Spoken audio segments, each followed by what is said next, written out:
aquí de vuelta, seguimos con Ignacio Bejo y bueno, pues vamos a seguir hablando un poquito de fisioterapia, de nutrición, de preparación física. Estábamos hablando un poquito de todo lo que es el trabajo de evitar lesiones y bueno, ¿qué consejo darías a nuestros televidentes un poco de qué deben de hacer para evitar la temida lesión? Un poco lo que hablábamos antes. Fundamentalmente, saber sus limitaciones y empezar poco a poco, no tener prisa por llegar a hacer algo, pues yo qué sé, quiero correr a San Silvestre y una semana antes me quiero poner, no, hazlo con tiempo, ponte poco a poco. Y mira, el otro día vino una paciente que había empezado a correr y venía con un dolor del pie, porque, bueno, pues el primer día se puso a correr, media hora, vio que iba bien, que no sé qué, al segundo día, pero el día siguiente pues corrió 40 minutos y como vio que iba bien, no sé qué, pues al siguiente día 55 minutos. Y claro, ya le empezó a doler el pie y que ahora no podía caminar. Claro. Porque le pinchaba el pie, porque no podía. Pero mujer, a ver, es que en 3 días has hecho casi el doble de como empezaste. Entonces, igual hubiese sido mejor empezar corriendo y caminando. A ver, depende de los objetivos del deporte que quieras hacer. Es como, voy a poner a nadar, voy a hacer 1500 metros. Pues igual llama al socorrista antes y dice que está atento porque aparte te vas a calambrar entero. No, te quiero decir, poco a poco, o sea, no queramos ser un deportista de élite al día siguiente de empezar, por muy bien que nos sintamos. O sea, además lo bueno es que el deporte te tenga que hacer sentir bien, no mal. Entonces, está claro. En el momento que el deporte te empieza a hacer sentir mal, algo mal estás haciendo, algo incorrecto, porque, o bueno, más que el deporte vamos a hablar de práctica deportiva. Claro. A mí me gusta más hablar de eso porque el deporte considero que es más para los profesionales y la práctica deportiva es, pues eso, oye, voy a hacer footing o a correr un poco, un ratito, 30, sí. 40 minutos, voy a echar un partido de pádel, eso, yo creo que es más saludable eso. Y bueno, los consejos, pues eso, ir poco a poco, alimentarse bien. Es decir, no es lo mismo alimentarse, siempre hay que alimentarse bien, yo considero, sí, ¿vale? Para estar bien, para uno sentirse bien, pero encima si vas a hacer deporte, bueno, pues hay que quitar ciertos alimentos como grasas, bebidas alcohólicas, no te digo erradicarlas, pero bueno, bajar bastante, porque al cuerpo le cuesta mucho más quemarlos. Bueno, sobre todo diferenciar un poco, es decir, qué grasas comes, porque bueno, al final las grasas también son necesarias. Efectivamente, hablamos cuando te hablo de grasas, te hablo de grasas malas. Lógicamente, pues el salmón tiene omega 3, que son grasas muy buenas, por ejemplo, o sea, que necesarias. Pero, yo qué sé, pues la bollería para desayunar, industrial. Todas esas azúcares que al final se convierten en grasas innecesarias en el cuerpo, que al cuerpo le cuesta digerirlo, que cuando vas a hacer deporte lo vas a notar además, que es que vas más pesado, más, te acalambras más, te cuesta moverte. Bueno, verás como si llevas una alimentación, yo no te digo que vas a ser ahora lechugas, comer todo, pero bueno, con que quites 4 o 5 cosas de tu dieta si las haces mal, hay gente que come muy bien y puede empezar a hacer deporte sin problemas, pero incluso la que come muy bien a lo mejor necesita un poquito más de proteínas, igual necesitas un poquito más de, yo qué sé, frutos secos. ¿Qué importancia consideras? Es decir, evidentemente en un profesional de élite es un imprescindible, pero en alguien que vaya a empezar a hacer una práctica deportiva y que quiera evidentemente tener un buen rendimiento y evitar lesiones, una buena nutrición, es decir, y el ir a un profesional que le indique un poco el camino de por dónde tiene que ir su nutrición y que le explique pues lo que hablábamos, es decir, diferenciemos por ejemplo índices glucémicos, grasas buenas y grasas malas, qué porcentaje de proteínas tienes que tomar, un poquito todo eso. Sí, porque a ver, también, lo que decíamos antes también cada persona es un mundo. Es decir, lo que yo pueda comer que a mí me pueda venir bien, claro, seguramente o seguramente o no, pero fácilmente que a ti no, porque tu cuerpo digiere peor un tipo de alimento que el mío, o a lo mejor yo, oye, pues tengo el hierro más bajo que tú y necesito más aporte de hierro. Es decir, sí es importante, si se va a hacer un ejercicio más o menos serio, saber cómo está mi cuerpo, qué tiene, de dónde parto, qué déficit tengo. Claro. ¿Vale? Luego un nutricionista que te lleve un poco la alimentación, con que te dé unas pautas, ¿vale? Que te diga, oye, mira, quita esto, pon esto. Es importante si vas a hacer ejercicio por lo general en España comemos 3 veces al día, pues igual 4 o 5 veces al día es mejor, mejoraría mucho, ¿sabes? Porque, bueno, esas comidas de medio ligeras, pero que no te hacen llegar con ansiedad a la comida, que no te dejan el estómago vacío, que a la hora de hacer ejercicio igual te puede dar un bajón glucémico importante, claro. Y que te va a dar un aporte constante de energía. Al final, cuando una persona hace ejercicio, ten en cuenta que sube su metabolismo metabólico, el basal, con lo cual vas a estar con más hambre, siempre. Cuando empieces a hacer actividad física, porque tu cuerpo, tus músculos crecen y entonces necesitan más comida. Si no comes constantemente, si dejas pasar muchas horas entre comidas, el cuerpo no va a tener donde tirar, va a tirar de donde no tiene que tirar, de lo que pueda, se va a agarrar a donde pueda y vas a empezar a tener déficit y te vas a empezar a encontrar mal. Tus objetivos en el deporte no vas a llegar a conseguirlos, y no porque entrenes mal, sino porque no estás comiendo bien. Y luego, fundamental, también lo que te decía antes, descansar. Los descansos son fundamentales. Sí, al final la famosa trilogía ¿cómo era? De ejercicio, dieta y descanso, que al final parece que quedó un poco en desuso, pero la verdad es que tiene una importancia vital. La gente se pone mucho, o sea, yo tengo muchas personas que me hablan de ¿qué me recomienda para recuperarme del ejercicio físico? Que voy al gimnasio y corro y no sé cuánto, qué pastillas, qué aminoácidos, qué... Digo, descansa. Digo, descansa, a partir de sobre todo ya 35, 40 años, vamos a poner, 40 años para adelante, tienes que descansar más que antes. Con 20 años, a lo mejor tú puedes hacer deporte todos los días. Con 35, bueno, con 40 o más, pues igual es bueno un día sí, uno no. Claro, dejarte un poquito de dejar descanso, un poco de descanso, que el cuerpo recupere, que vaya que deja de su ritmo un poco, no lo aceleres, no tengas prisa por querer hacer ejercicio. Al final, sí, porque tengo que hacer todos los días. La crisis de los 40 al final puede ser muy dañina. Es muy dañina. De hecho, os traerá un montón de clientes. Sí, yo a ver, como desde el punto de vista simplemente empresarial, es una pasada todas esas personas que de repente se levantan del sofá con 40, 42, 45 años y voy a hacer ejercicio porque, vamos, como churros. Claro. Pero desde el punto de vista, y nos dedicamos a la salud, yo creo que mis clientes, mis pacientes vengan lo menos posible y si es posible, no siempre con lo mismo. Claro. Al final, bueno, ha quedado claro que la nutrición es importantísimo para sentirse bien y para prevenir lesiones, pero ¿también lo es para recuperarse después de una lesión? Sí, claro que sí. Si estamos hablando antes que hay que hacer ejercicio para recuperar después de la lesión, aumentar la masa muscular, por ejemplo, en la zona, para que la lesión vaya mejor después de una operación, por ejemplo. Claro, si tú no te alimentas bien y el músculo no tiene dónde tirar, ¿de qué estamos hablando? Es muy difícil. Entonces, además hay que tener en cuenta también que después de una lesión, si es una lesión grave, si ha sido una operación, hay sedentarismo. Entonces, ya el comer bien no solamente significa unos buenos alimentos, sino que igual es comer menos de lo que comías antes, porque no necesitas tanto. Claro. Si no te mueves. Esa es la ventaja de lo que hablábamos antes, de estar dirigido por un profesional y que te va a llevar a eso, a conseguir metas y además hacerlo de la mejor manera posible. Y en cada momento en que tú te encuentres. Hablábamos antes un poquito de eso, de a nivel empresarial.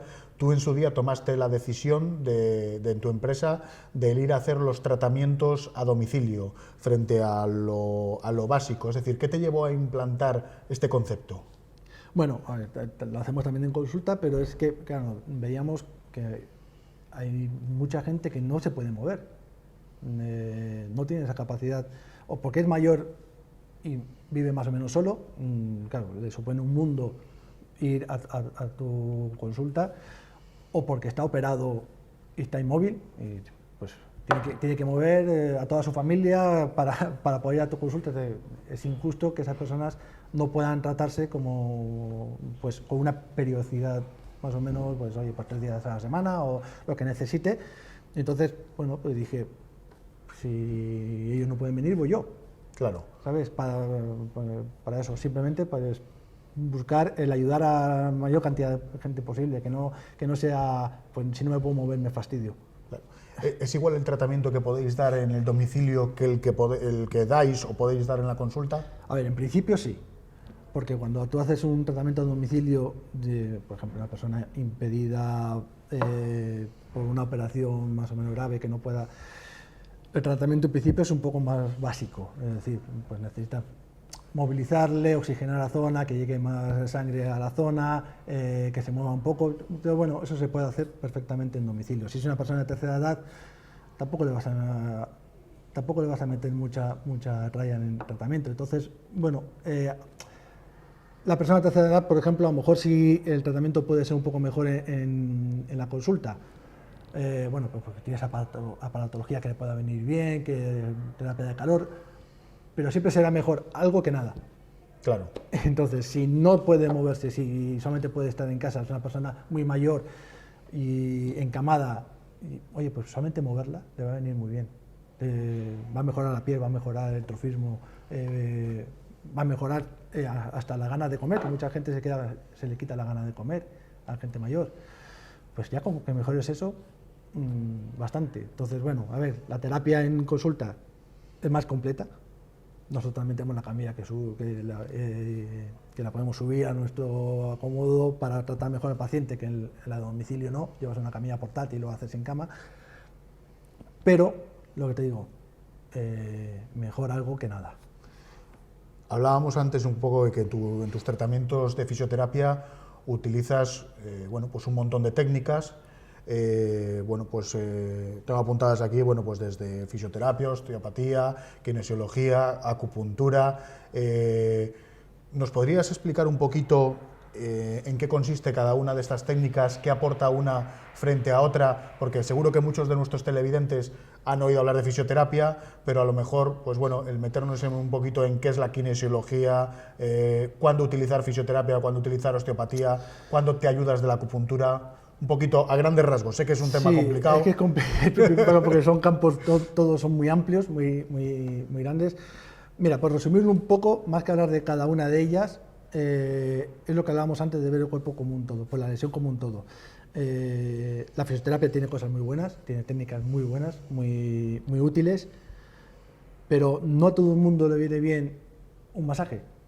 Por lo que sea, aunque parezca mentira, hay pacientes que tú das un masaje y empeoran de su lesión. No sabes muy bien por qué. Les haces acupuntura y mejoran, incluso se les quita el problema. A ver, la acupuntura más o menos todo el mundo, yo creo que ya sabe de qué se trata. Además, últimamente está muy en auge por esto de lo que hablábamos antes del decreto que quiere sacar el gobierno. Sacar el gobierno. Al final es que la acupuntura es una parte de una medicina tradicional china, es solamente una parte. Claro. Porque luego también ellos trabajan mucho con la alimentación, con la moxa, con el calor, con el frío, Entonces, de hecho, hace poquito tuvimos aquí al profesor Lee, estuvimos hablando de acupuntura y nos hablaba un poquito él cómo es su formación en Corea, que forma parte de la carrera de medicina, son 6 años, y él hablaba de eso, de que se apoyaban por un lado en las agujas, por otro en la nutrición, es decir, todo un conjunto de terapias que, bueno, que llevan 3.000 años funcionando y que, aunque el gobierno quizás ahora mismo no lo estime como una ciencia o como que tenga evidencias clínicas, cuando lleva 3.000 años, que como digo yo en el mercado, algo tendrá. Algo tendrá el agua cuando la bendicen. Pues esto es parecido. Aquí casi siempre se hace acupuntura básica, o sea, lo que es agujas. Sí. Porque tampoco no estamos criados de otra forma, es decir, claro. allí sí, porque es desde pequeño lo mamas así. Claro, forman parte de su idiosincrasia es su medicina, particular, claro. Es su medicina, entonces, bueno, pues oye, hacen todo eso. Nosotros es más agujas, y no es más que canalizar la energía del cuerpo. Bueno, no es más. Básicamente, sí. vamos a hacerlo muy básico porque efectivamente es una carrera de 6-8 años, no lo podemos resumir en eso, pero bueno para que la gente un poco lo entienda, es canalizar la energía del cuerpo. Ellos entienden que cuando hay un malestar en el cuerpo, no vamos a hablar de lesión porque ellos no lo ven como lesión o como malestar, un desequilibrio, bueno, pues si eso está más arriba que esto, vamos a intentar que o esto suba o esto baje, equilibrarlo. O que se equilibre. Efectivamente, claro. De hecho, el signo de Dios es el yin yang. Sin duda. Que es el equilibrio perfecto, blanco-negro de un lado y de otro. Y eso es lo que busca un poco la acupuntura. La kinesiología es una técnica un poco para ver por dónde vienen los problemas del cuerpo. Se puede basar un poco también en medicina tradicional china, es decir, lo que intentas es ver con diferentes... utilizas un poco la musculatura del cuerpo, pero lo que ves es las debilidades del cuerpo por dónde vienen. Ajá. ¿Vale? Luego la osteopatía. Mira, a mí la osteopatía me encanta, por ejemplo, porque es lo que yo creo que es lo que hace ver el cuerpo más como un global. Como un global, ¿no? Ellos desde el inicio, luego bueno, ha habido escuelas que lo han ido haciendo un poco más específica, más como la medicina de ahora nuestra. Sí. Pero la osteopatía bonita, la que se inició, es, bueno, si te duele la muñeca, vamos a ver todo tu cuerpo, vamos a ver por dónde empezó, sí. Desde arriba abajo, desde el pie hasta la cabeza, y ya veremos después la muñeca qué pasa. Sí, al final es como una especie de, pues, como lo que hablábamos antes, de equilibrar un poco todas las cadenas articulares del exactamente, cuerpo. Y seguramente sin tocarte la muñeca, a lo mejor hasta te soluciona el problema de la muñeca. Pero vamos a ver, cuéntame un poco de dónde vienes y a dónde vas. Es un poco eso. Y bueno, al final yo creo que yo como fisioterapeuta lo que he intentado siempre es formarme en diferentes escuelas, hablando acupuntura como una escuela que no lo es, pero bueno, la osteopatía, kinesiología, en fin, diferentes cosas, precisamente por buscar esa globalidad, o sea, porque yo veía al principio solamente como fisioterapeuta que me quedaba muy limitado. Que sí, llego a un 10% de los pacientes que van bien, pero y el otro 90%, bueno, pues aprendiendo esto, ya he visto que bueno, hay otro 15% que ha mejorado. Y haciendo esto hay otros, pues al final no vas a llegar al 100%, yo creo que es imposible, ojalá. Claro. Pero por eso hay muchos profesionales, porque cada uno conoce una forma de trabajar o tal, y bueno, pues al final yo creo que todos tenemos nuestras limitaciones, pero yo creo que cuanto más herramientas tengas, es como decir que un carpintero solamente tiene un martillo y un cincel. Al final necesitas un poco de todo. Hará un tipo de muebles, pero si no tienen más herramientas, se quedará con ese tipo de muebles. Ese mueble le saldrá muy bien, pero ese. Entonces, esto es más o menos lo mismo. Cuanto más herramientas conseguimos dominar o conocer. Por lo que veo, crees mucho más en las terapias manuales que en los aparatos. Sí. ¿No consideras que los aparatos pueden ayudarte en según qué técnicas? Sí, por supuesto. Hay aparatología muy buena y está demostrada, ahora que está en auge, se demuestra científicamente. Sí, vale, he cogido hace poco un láser de alta potencia, que es lo último que está en el mercado, que viene muy bien para muchas patologías, pues, de tendinitis, de artrosis, pero es una ayuda. Es una ayuda. Al final, la mano es la mano. Yo creo que la mano es la mano. Si yo lo veo así, yo si no toco, ¿cómo puedo saber lo que hay?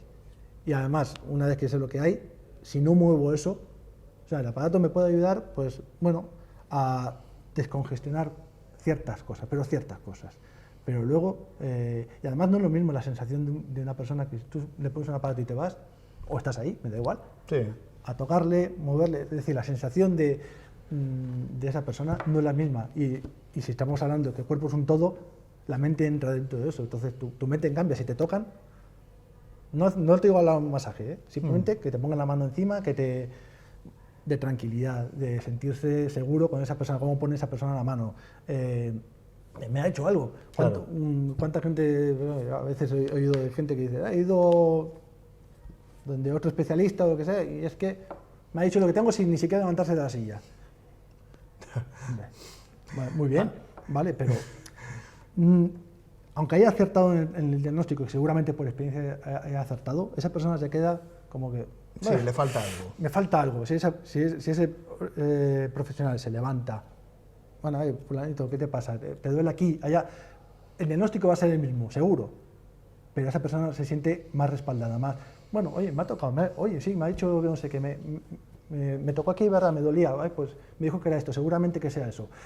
Es totalmente diferente. No solo hay que ser bueno, sino parecerlo, además. Efectivamente. Entonces, la terapia manual, para mí, es la base del tratamiento, la base. Si no toco, si no veo, sí. Y luego, además que la base, porque los profesionales, tocamos, manipulamos, hacemos, damos el masaje y luego comprobamos. Claro, ¿cómo haces una comprobación sin tocar? Está claro. Entonces es muy difícil, es básico. El aparato es bueno, vale, de hecho es que nos gastamos muchas veces mucho dinero en ellos porque ayudan mucho, pero tratar sin tocar, yo no lo consigo.